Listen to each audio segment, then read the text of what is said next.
Bom dia. Bom dia. Eu sei que talvez você não esteja tão bem acomodado. Eu vejo alguns advogados em pé. Peço um pouco a paciência de vocês. Dizer que é uma honra e um privilégio para mim estar nessa manhã aqui com os senhores e com as senhoras. Dizer, presidente Ana Basílio, em seu nome cumprimentando todas as autoridades, não só da mesa, mas aqui presentes, os advogados, presidentes das subseções que foram aqui nominadas, as autoridades do Poder Judiciário, desembargadores, juízes, do Ministério Público e também Defensoria, mas especialmente hoje os advogados, função essencial à Justiça, e dizer da minha satisfação e do meu privilégio de estar aqui nessa manhã. Eu fui incumbido de falar sobre os desafios do advogado ou da advocacia no século XXI. Eu confesso que, ainda que mantendo esse contexto de desafio, eu decidi mudar, porque quando soube que vários colegas, me permitam chamar assim, do interior, haviam se deslocado, eu queria trazer uma palavra de cunho mais pessoal, Ana, mas me permita antes, talvez, não corrigir, mas ajustar algumas coisas. Não tenho a pretensão, não sou, e acho que não é essa a forma de me considerar mais importante, também não sou menos importante. Acho que todos nós ali somos importantes, os 11, hoje 10, mas as 11 cadeiras com a sua devida importância e com a sua devida responsabilidade. Ao mesmo tempo, registrar que não tenho a pretensão de ser salvador de nada. Eu entendo que é um munus público, ali há muito mais responsabilidade e deveres do que prerrogativas e poderes.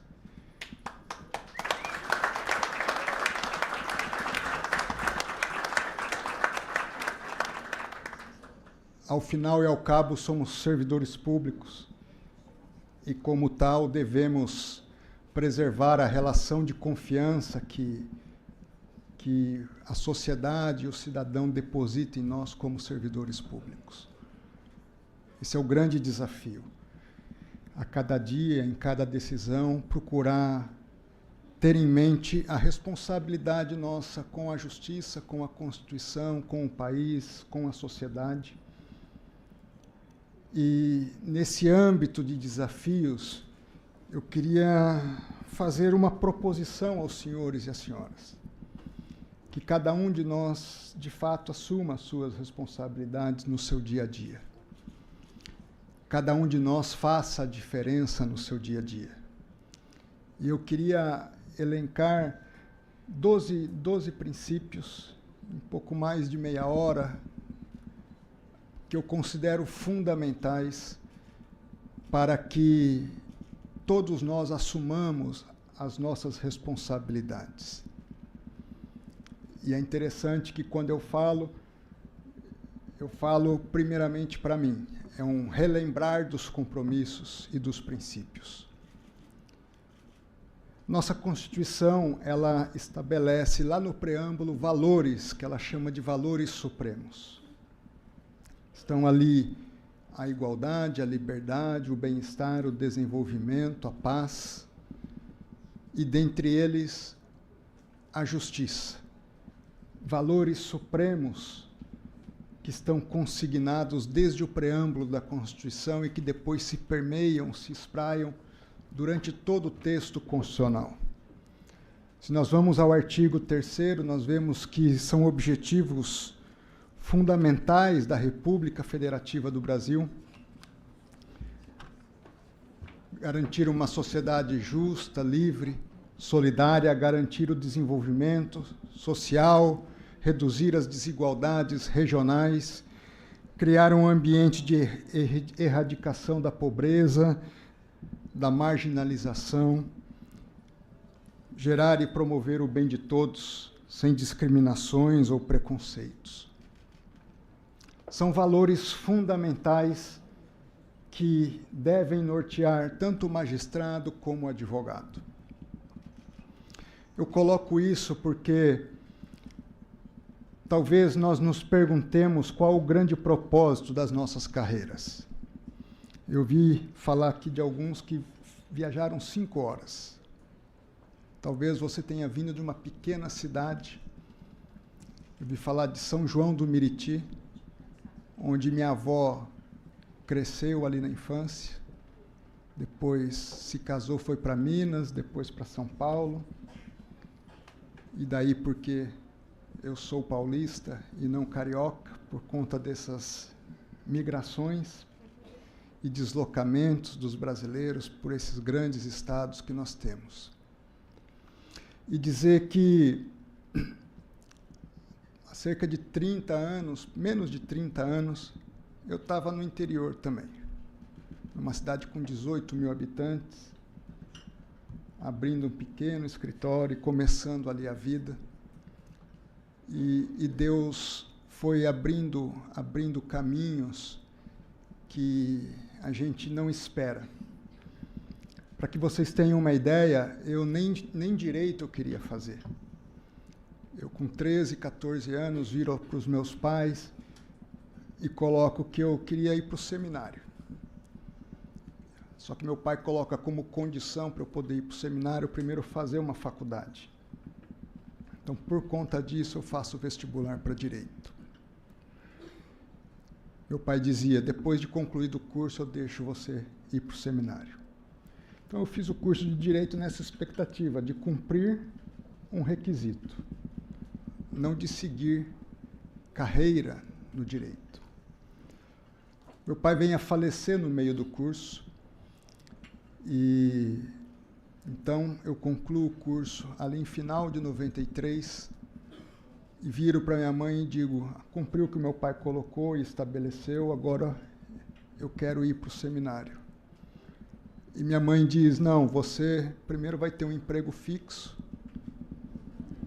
ter o seu salário para sustentar uma família, depois eu deixo você ir para o seminário. E é interessante porque eu vou procurar a liderança da igreja presbiteriana, e a igreja presbiteriana tem por tradição que você é a igreja que envia para o seminário. E um dos requisitos para a igreja enviar é que os pais abençoem. Então a igreja disse, primeiro você convence sua mãe ou cumpre o que ela estabeleceu para você. Então, eu vou estudar Direito. Fiz o concurso, morei 2 anos e meio aqui no Rio de Janeiro, fui advogado da Petrobras Distribuidora, e aqui no Rio prestei o concurso para a AGU. E ao fazer o concurso para a AGU, ser aprovado, o critério de escolha de vagas foi onde tivesse uma cidade do interior, que eu era um menino do interior, morar no Rio de Janeiro com esse trânsito, toda essa, vamos dizer assim, esse movimento de gente, ou São Paulo, para mim, não era um sonho, ao contrário, era um peso. Eu gostava de cidade de interior. E a única cidade que conciliava esses 2 parâmetros, seminário com interior, era Londrina, no Paraná, e eu nem conhecia Londrina, no Paraná. Então, escolho local de lotação em Londrina, e em fevereiro do ano 2000, eu assumo na AGU, em fevereiro do ano 2000, eu inicio meus estudos no seminário. E imaginei ficar em Londrina até me aposentar, talvez um dia me mudar para Bauru, que era onde eu tinha feito faculdade, onde eu tinha meus amigos, mas permanecer numa cidade de interior.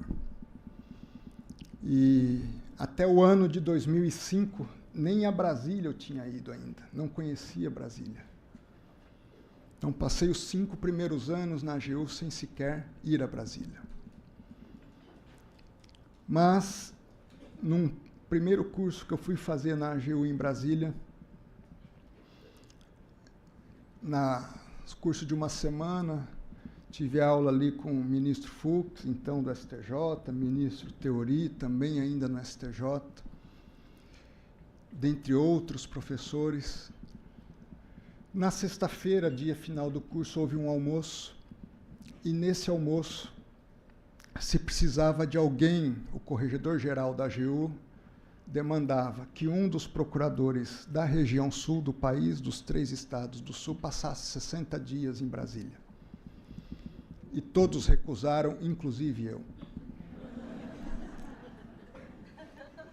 Mas, naquela situação de uns 20 ali almoçando juntos, com o corregedor-geral e o procurador regional do sul do país, da 4ª região, eu organizei o pagamento e fui pagar a conta.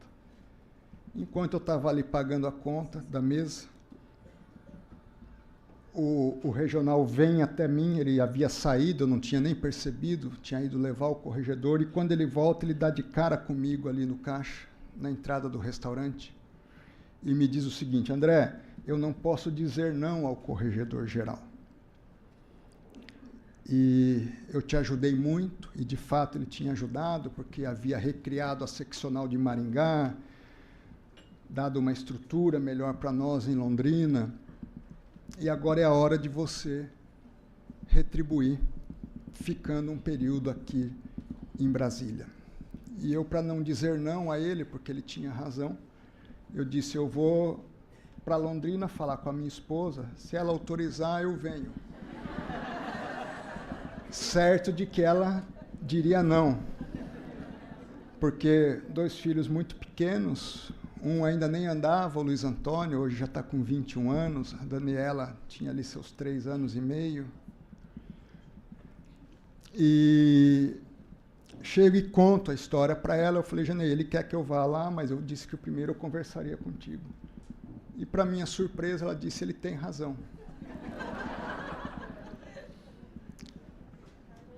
E nesse contexto, então, chego dia 29 de agosto de 2005, em Brasília, para ficar 60 dias. Me apresento à Corregedoria Geral, e o servidor da área, que recebia ali na área que eu ficaria, me apresento, André Mendonça, da seccional de Londrina, estou me apresentando aqui para ficar 60 dias, e o rapaz começa a dar risada. E eu disse: o que foi, Gustavo? Qual é a graça? Não, é que você não volta antes do final do ano. E eu disse: não, eu volto, eu tenho filhos pequenos, o meu compromisso é ficar aqui 60 dias. Ele falou: você não volta, a não ser que você convença o corregedor-geral, mas o número de processos que tem aí para o senhor cuidar, o senhor não termina antes do final do ano. E, de fato, passei ali o Natal, passei o Ano Novo.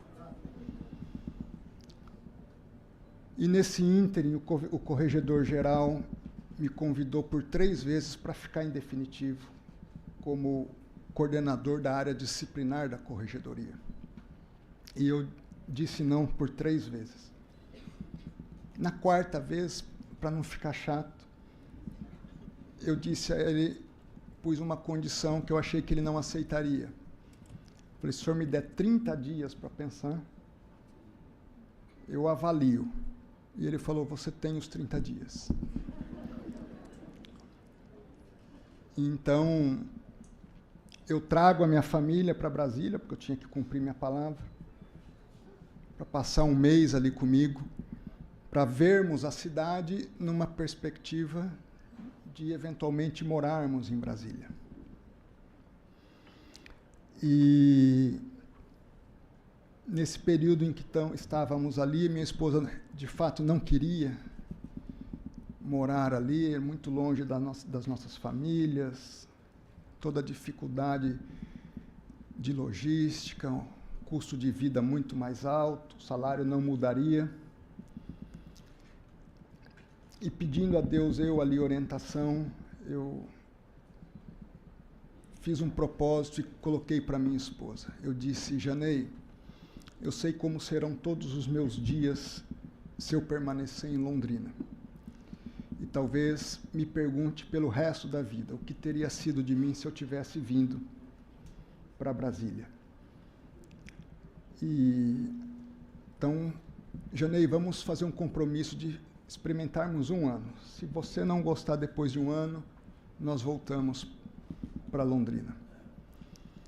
Então, nesses termos, ela aceitou. Primeiro momento muito difícil, mas depois acabou se habituando e se apaixonando pela cidade. Então, desde 2006, eu estou em Brasília com a minha família. Cheguei em Brasília sem conhecer ninguém, nem mesmo a cidade. E Deus foi conduzindo a minha vida de uma forma totalmente inesperada. Por isso que eu estou contando algumas coisas, me sentindo em casa e como se eu estivesse falando com amigos de muito tempo. Vou falar pouco sobre direito, falar mais sobre vida, sobre questões essenciais da vida. De direito vocês vão me ouvir e tem outros tantos melhores do que eu para ouvir. Mas a minha história é uma história que ela é única não por eu ser especial, mas cada um tem uma história única. E é uma história de alguém, como eu disse, muito simples, de um pai que ia para a escola a cavalo, na época, que morava no sítio, de uma família de agricultores, pequenos agricultores, e que foi se construindo de uma forma literalmente inexplicável. Eu me lembro que eu fazia seminário, e ali houve um momento de crise, e essa é a razão, por exemplo, da minha esposa concordar.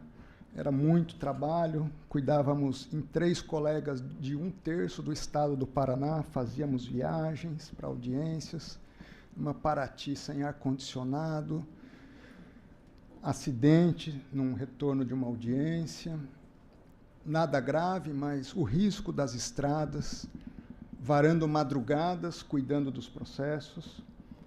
E num desses momentos, eu tive um pico de pressão, e ainda ali com 28, 29 anos, eu me vi numa situação que levou meu pai a óbito com 47 anos. E ali me fez entrar em crise comigo mesmo, o que eu estou fazendo com a minha vida, e em crise com Deus até mesmo, porque que Deus estava permitindo eu passar por um problema de saúde tão jovem, que, em certa medida, eu tinha tido uma experiência com meu pai que acabou levando ele a óbito nos meus braços. E, nesse momento, eu tinha o hábito de ler um livro chamado Uma Vida com Propósito, e a cada capítulo eu escrevia um poema. Infelizmente, eu perdi esse livro com esses registros. Mas houve um momento que eu escrevi um poema que, num trecho, dizia basicamente o seguinte, que durante muito tempo da minha vida eu tinha o propósito de escrever lindas histórias para Deus através da minha vida, e que eu havia descoberto ali que eu não sabia escrever.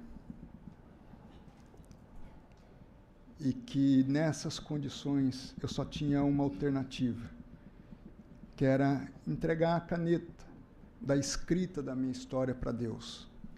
Ele sim que é poeta e escritor por natureza, para que ele escrevesse por ele as mais belas histórias que ele quisesse escrever. Então, naquele momento, foi um momento em que eu coloquei, literalmente, tirei toda a ansiedade e entreguei. Eu só quero fazer algo que seja digno do que eu acredito. Lógico, um lado da minha fé, dos princípios e valores da minha fé, mas se você é somente um humanista, dentro daquilo que é o certo, dentro daquilo que é o correto, E assim foi a vida caminhando. E naqueles compromissos que eu fiz, naquele período de reflexão sobre a minha vida, eu pude perceber que todas as vezes que eu tentava ajudar a Deus a fazer as coisas, eu quebrava a cara. Então eu também fiz um compromisso, se eu entreguei a caneta, eu entrego tudo e não vou mais depender de mim mesmo, nem das minhas capacidades, habilidades, conhecimento, relações.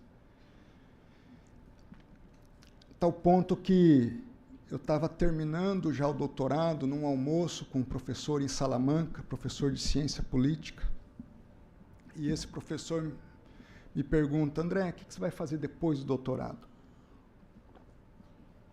E eu contei essa história e disse: professor, eu não sei. O que eu sei é que eu tenho que estar preparado para tudo aquilo que Deus quiser construir. E à luz dessa história, eu quero dizer que na advocacia vocês são desafiados. Vocês são desafiados no aspecto financeiro, em se sustentar, ter uma vida digna através do trabalho. São desafiados no aspecto ético, em advogar com ética, com seriedade.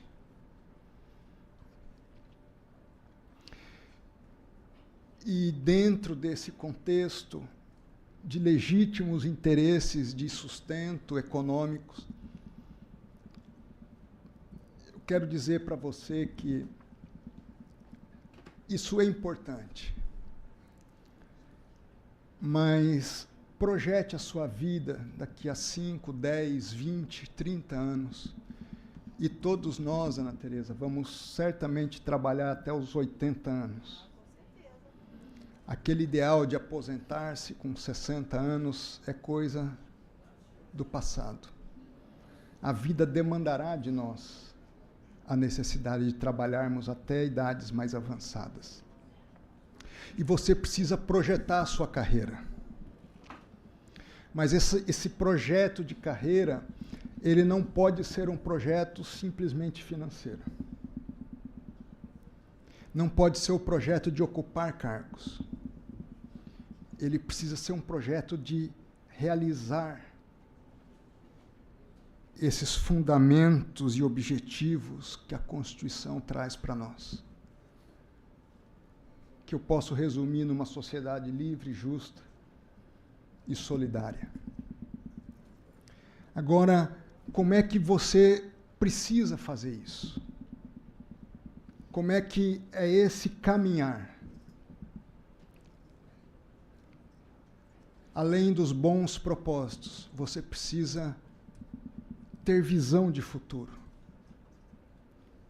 O fato de eu, por exemplo, ter entregue minha caneta, a história da minha vida para Deus, não significava que eu não tinha visão de futuro. Eu me lembro, em 2011, em dezembro de 2011, eu havia recém recebido o Prêmio Novari, categoria especial do Prêmio Novari, que é a maior premiação na área jurídica do nosso país, pelo trabalho na temática do combate ao crime organizado. E eu chamo os colegas que trabalhavam comigo, tinha uma supervisão de pouco mais de 120 colegas no Brasil, ali na AGU, e disse que iria deixar a direção do Departamento de Patrimônio e Probidade da AGU. Expliquei as razões. Estaria completando 4 anos. Eu entendia que 4 anos era um período suficiente para fazer mudanças administrativas numa mesma área. Depois a gente perde a capacidade de inovação. A gente vai se acostumando, na verdade, e se resignando, ou, quando não, criando outros problemas. Então era preciso haver uma sucessão. E que eu ia para o exterior para fazer um mestrado. no meio do ano seguinte, no ano de 2012. E disse aos colegas: eu quero ser o primeiro desse grupo, de outros tantos, que saiam para se preparar e voltem com seu mestrado, com seu doutorado. Porque quem sabe, dizia eu ali em 2011, daqui a 10 anos, quando for eleito um presidente da República, de qualquer vertente política, ele possa olhar para 20, 30 colegas dentro da Advocacia Geral da União.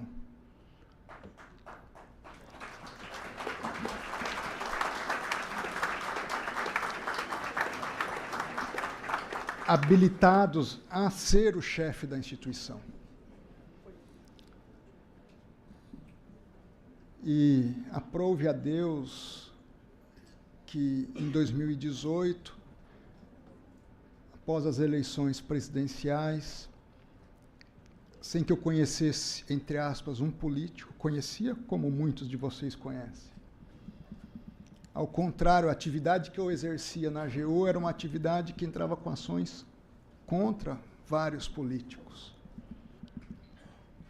mas que chega ao conhecimento da assessoria do então presidente eleito, alguns currículos, e dentre eles o meu currículo. E à luz da avaliação que foi feita dos currículos e das entrevistas que foram feitas, eu sou apresentado ao ex-presidente Bolsonaro, e ali me é dito basicamente o seguinte, que eu estava sendo nomeado à AGU por duas razões: pelo currículo e pelos serviços que eu já havia prestado ao país estando na AGU. O que eu quero dizer para vocês é que é preciso ter visão de futuro. E que é preciso, em terceiro lugar, se preparar. Não adianta ter bons propósitos, uma boa visão e ficar esperando em casa as coisas acontecerem. É preciso suar a camisa. É preciso transpirar. É preciso sair, às vezes, do interior e enfrentar os medos e os desafios da grande cidade. Eu não estou dizendo para você sair do interior, estou dizendo para você não temer os desafios, mas se prepare para os desafios. Além disso, é preciso acreditar, e fica mais leve. Porque se o seu objetivo não é um cargo, não é o dinheiro, mas o seu objetivo é realizar boas coisas, você se realiza realizando boas coisas. Outras coisas, prestígio, reconhecimento, poder, dinheiro, isso vem como algo acessório, mas não é o principal. É preciso acreditar que vale a pena fazer o certo, porque quando a gente faz o certo, Ana Tereza, a gente perde oportunidades. A gente tem portas fechadas. A gente tem incompreensões. Mas outras portas se abrem. Aquelas portas que realmente deveriam ser fechadas vão se fechar. Mas portas, às vezes estreitas, se abrem, mas que quando nós ultrapassamos, levam a caminhos aplainados e não a caminhos tortuosos. Além disso, é preciso ter coragem. Quem já assistiu o curso de oratória comigo, e tem alguns aqui, já ouviram a história do leão e do cordeiro. Qual é a diferença entre o leão e o cordeiro? nenhuma diferença. Mas como assim? Me permitam fazer algumas alusões a histórias bíblicas que exemplificam minimamente o que eu quero dizer. Na Bíblia, Jesus é descrito como o Cordeiro de Deus. Ao mesmo tempo, ele é descrito como o leão da tribo de Judá. Tem momentos que é para você ser cordeiro. Tem momentos que é para você ser leão. Coragem e o leão é assim. Ele não usa a sua força sem um objetivo específico. Ele usa a sua força quando deve ser usada. Coragem é não ter medo de tomar decisões. Eu tinha 16 anos, me lembro como se fosse hoje, meu pai me dizendo: filho, o mundo é carente de homens que tomam decisões. Não tenha medo de tomar decisões. Se você estiver errado, se arrependa, peça desculpa e corrija a rota. Mas não deixe de tomar decisões. Coragem é a capacidade de você, no meio da adversidade, ter paz e ter tranquilidade para tomar as decisões. Coragem não é falar alto, não é ser arrogante, não precisa subir o tom da voz. Coragem não significa irracionalidade, tomar decisões de cabeça quente. Mas é tomar as decisões de forma racional, pensada, justificada e motivada. Eu me lembro quando eu aguardava aqueles meses de sabatina e uma jornalista me pega ali no corredor do Senado e diz: ministro, estão dizendo que você vai desistir. E Deus dá umas palavras que a gente nem sabe de onde vem, e eu respondo: quem tem medo da derrota não é digno da vitória.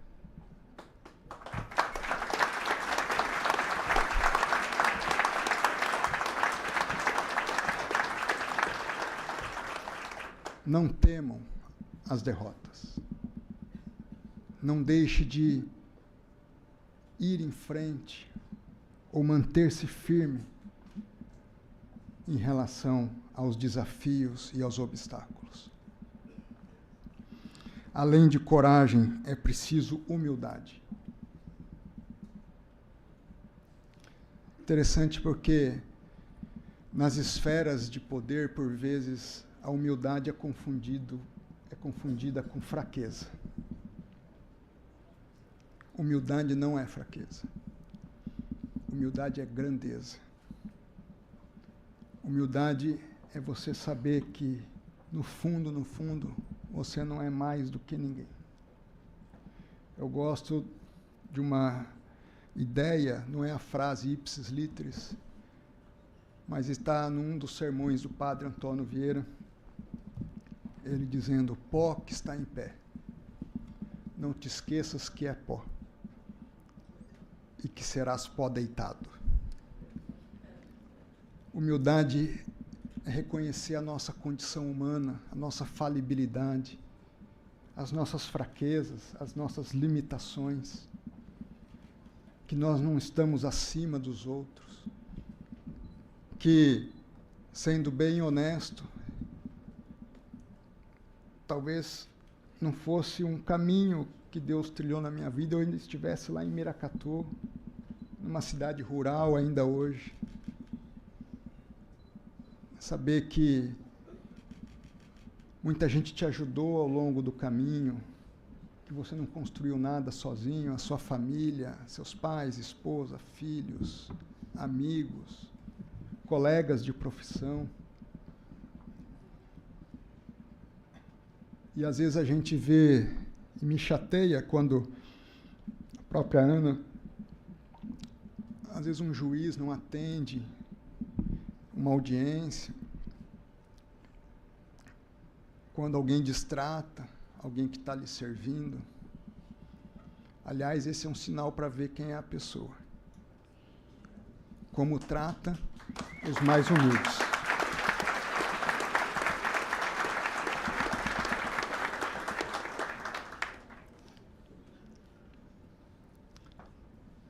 Além disso, é preciso sabedoria. Sabedoria não é inteligência. Conheço muito PhD que não é sábio. E conheço muita gente que às vezes não sabe nem ler nem escrever, mas é extremamente sábio. Sabedoria é discernimento entre o certo e o errado, momento de agir ou de esperar. Envolve prudência, aliada a essa coragem a que me referi. Significa a capacidade de analisar os cenários. Eu me lembro, resgatando ali aqueles momentos de sabatina, pré-sabatina, pós-indicação e pré-sabatina, eu olhava o cenário e via muita gente poderosa não querendo que eu avançasse. Muito mais poderosa do que eu. E tracei como estratégia, se eu demonstrar força agora, antes da marcação da sabatina, eu vou aumentar a carga contra mim. Então, até a marcação da sabatina, eu tinha que demonstrar fraqueza.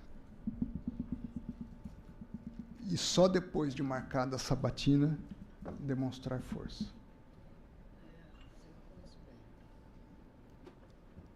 Porque se eu fosse brigar simplesmente pelo lado da força, sem ter estratégia, eu seria derrotado.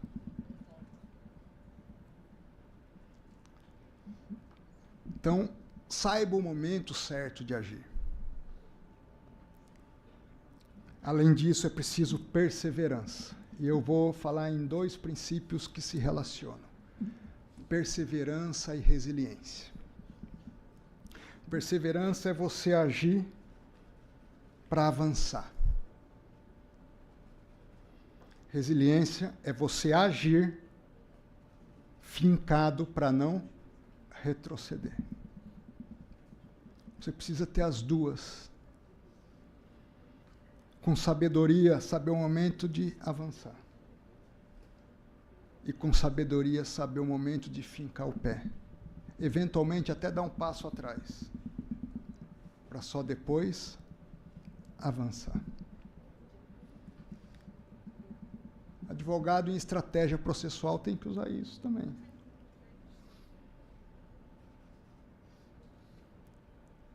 Entenda e faça essas leituras.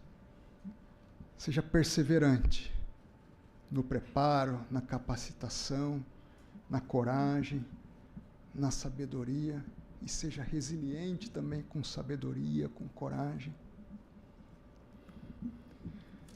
Outros 2 princípios que se relacionam: gratidão e lealdade. Por que eu divido esses 2 princípios? Gratidão é a gratidão às pessoas. Eu sou grato às pessoas. É preciso ser grato a quem te ajudou, a quem te estendeu a mão, a quem esteve com você nos momentos difíceis, também nos momentos alegres, sinceros. Seja grato. Agora, a lealdade é a lealdade aos princípios. Se há um choque entre gratidão à pessoa e lealdade aos princípios, fique com a lealdade aos princípios. Não se confundem as coisas. O problema é que a gente tem a tendência de confundir as coisas. Lealdade com gratidão. E gratidão com lealdade.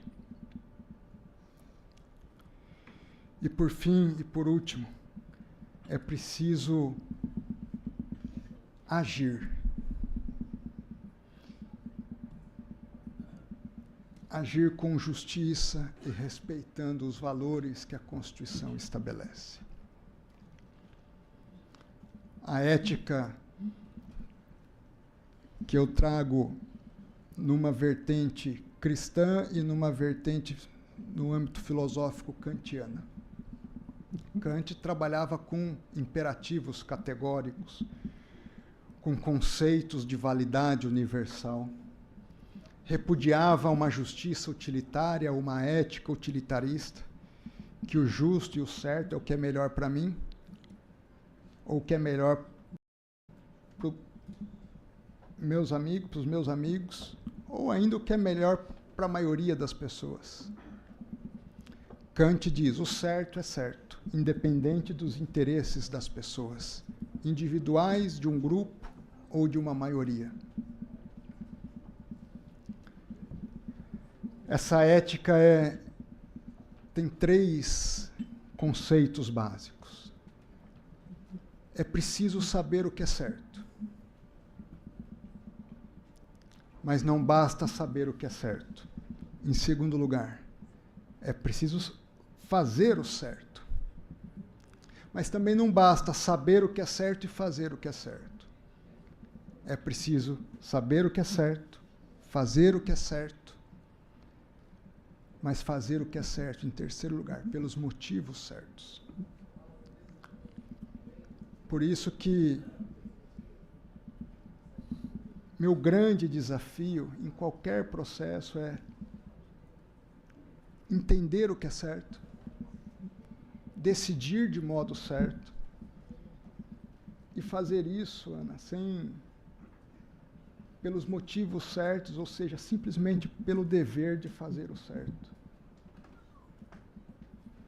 Por isso que eu não tenho a pretensão de ser uma esperança ou alguém diferente em algum sentido, com algum dom especial. Não. Eu tenho só a expectativa de tentar fazer o certo pelos motivos certos. E acho que esse é o papel de um bom juiz. O papel do bom juiz não é ser estrela.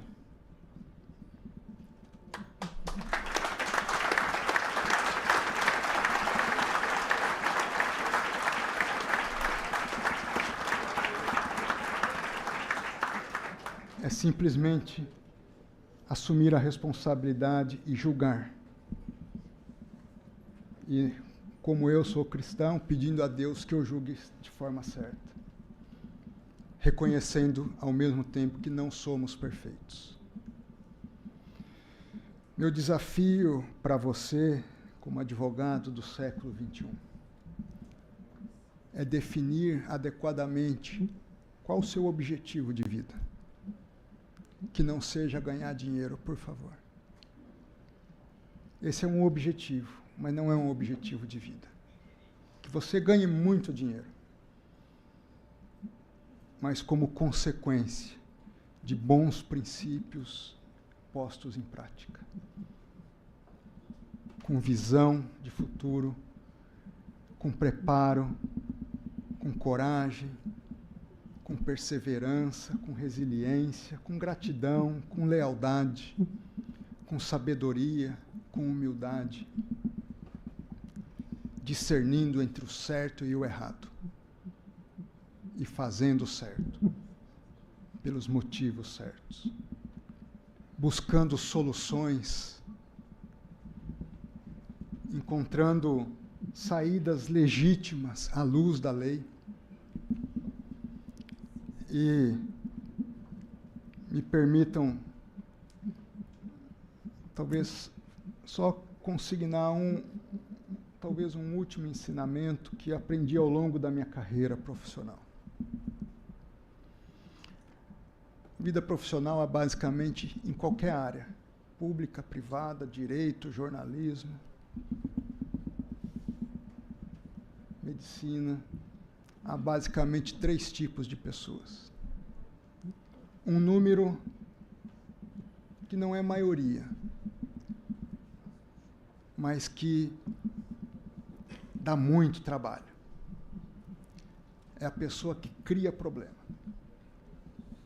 O prazer da pessoa é criar problema. Onde ela chega, vira problema. Reclama de tudo, nada está bom, não faz nada, mas tem uma língua.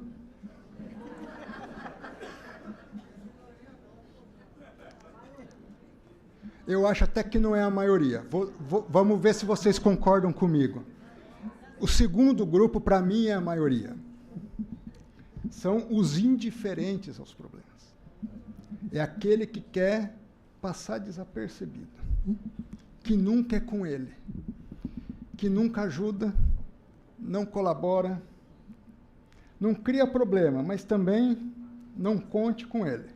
É aquele que chega, vou falar que eu que fui servidor público quase a vida toda, chega lá na repartição pública, ele quer não ser visto nem notado, e quando dá o horário ele já quer estar saindo rápido, de fininho, para ninguém perguntar nada para ele. Esse, para mim, é a maioria. Agora, há um grupo de pessoas que é diferenciado.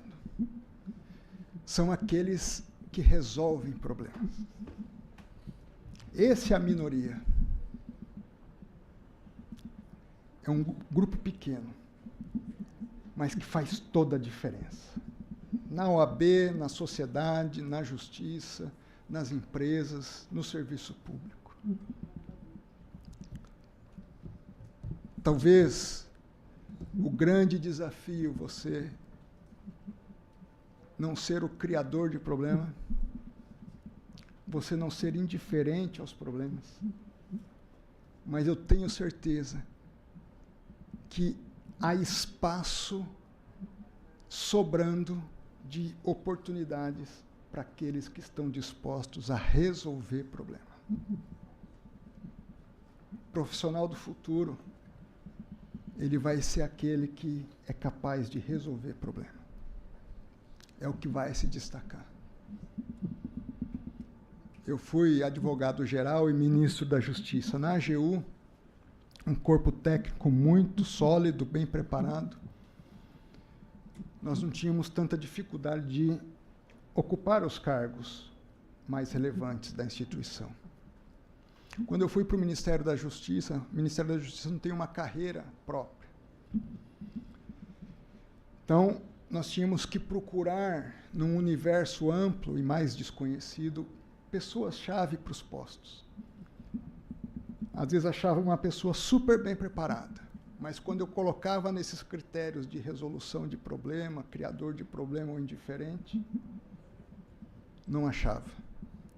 Como era difícil conciliar preparo com capacidade de resolução de problema. Nós precisamos dessas pessoas.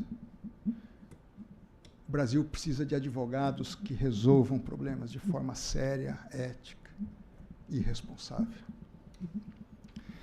E eu finalizo com um desafio a você. Siga esses princípios. E você verá que você será bem-sucedido naquilo que você vier fazer.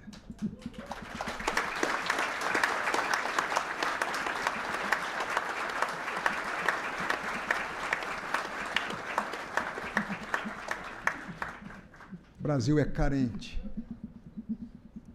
E essa sala é um celeiro de homens e de mulheres que ajudarão a construir um país mais justo, livre e solidário.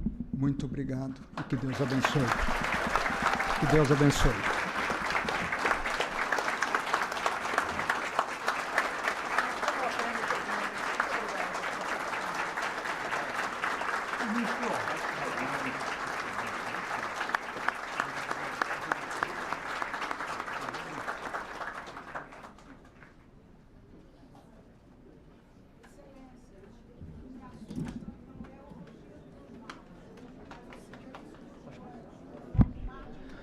Convidamos o tesoureiro da seccional do Rio de Janeiro, Dr. Fábio Nogueira, para assumir a tribuna.